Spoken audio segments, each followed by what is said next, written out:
and welcome. In today's video, we're going to cover the most talked about and controversial topic of the weekend. Quite a dull weekend at Bahrain, but racing bulls and their crazy criminal team orders that had no benefit. And there's only one place to lay the blame, and that is not with either driver, it's with the team for putting the drivers in that situation. Racing Bulls, I expected a lot. I expected a points finish, and instead we're talking about team orders.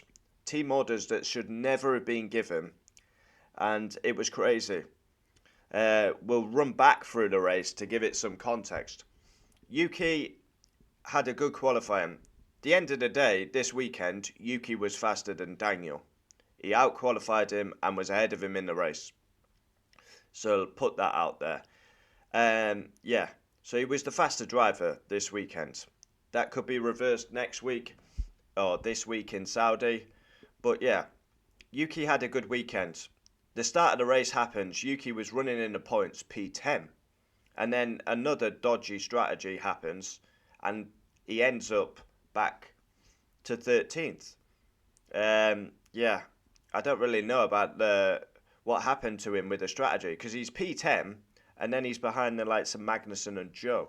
So yes, strategy wasn't the best, and Yuki needs to lead the strategy like an Alonso or Max and call the strategy.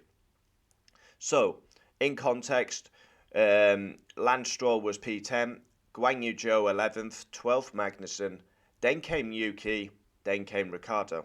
Yuki was told to move over because Ricciardo was on softs, which we see quite a lot. Let Ricciardo have a go. Yuki didn't let him through. He was very angry, and then he let him through.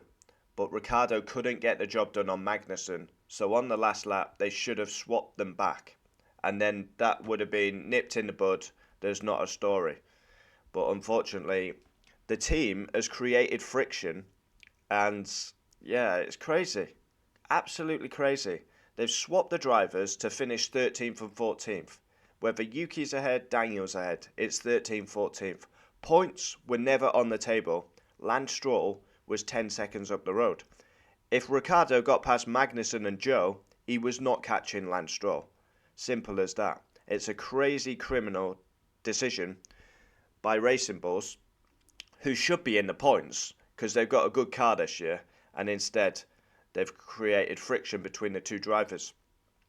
Now, here's where, no favouritism, I will call Yuki Tsunoda out, because what he did on the slowdown lap was simply dangerous, and Formula One will be having a word with him. Obviously, we know he wears his emotions on his sleeve, heart on his sleeve, but yeah, going down into turn 6, Yuki has sent it down the inside of Daniel Ricciardo. He's all locked up. He's come out, fishtailing out the corner. And then we got the radio message by Daniel Ricciardo. I'll save it. He's a fucking helmet. So yeah, the team are to blame for this. They have caused friction between both drivers when team orders should have never been in place. And that is the facts of the matter. So I blame the team on this one. I really do. The team orders were a disgrace. They were pointless and no benefit to Racing Bulls. Apart from now, they've got friction between the two drivers. And there's pressure there for both drivers. They both want to beat each other. Yuki, he wants to put his name out there. He's improving. But again, we see a bit of, what can you call it? Daniel Ricciardo called it immaturity. He's nipped the anger in the bud, but then he's shown that on the slowdown lap, which is unacceptable. Ricciardo has to beat Tsunoda if he wants ambitions to get back to the Red Bull seat. But I don't get it. This was all avoidable. Yuki in the points. Then he ends up 13th. For shit strategy once again has cost him. And the right thing to do was swap them back on the last lap. And it's not been done. It's crazy. All could have been avoided, and Racing Bulls, we should be talking about them scoring points, but instead there's massive diversion in the team now.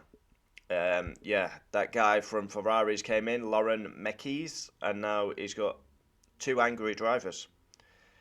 If you look at it from both sides, Yuki has a right to be pissed off. He's been the lead driver. He got done on strategy, and then the faster driver's asked to move out the way for the slower driver. Ricciardo's got a right to be annoyed, I suppose, because he's on the soft tyre. He thinks he can go forward, but he basically was just doing what Yuki did. He was in the same place. Couldn't get past Magnussen, so yeah, madness. A bit of rivalry is good in Formula One. I like the spice. We're not going to have a fight out front. Max is going to win the majority of the Grand Prix, so a bit of in-time spice is good. But I don't agree with the team orders. I think they were an absolute disgrace by Racing Bulls. Yeah, it was pointless, no benefit, and now they've got animosity in the team, and there didn't need to be animosity there, because whoever was in front, they were finishing 13th and 14th. Absolute madness. I'd like to know who called that for Racing Bulls, because unbelievable. We'll see what happens in Saudi between these two. Obviously, Ricciardo's a race winner. He's expected to get the job done on Tsunoda. Tsunoda, he was fast this weekend. He's done all he can, really. We see what happens in Saudi. Yeah, for me, the team orders were absolute criminal. Comment down below your thoughts. And yeah, I have to stress that I don't agree with what Tsunoda did on the cool-down lap. I think F1 will have a word in his ear about that, because very dangerous. The slow down lap is to slow down, get the temperatures under control, pick up rubber. You're not meant to be going fast. It was dangerous. But yeah, hopefully the team get this in order, because it was all avoidable. Unbelievable. Adios.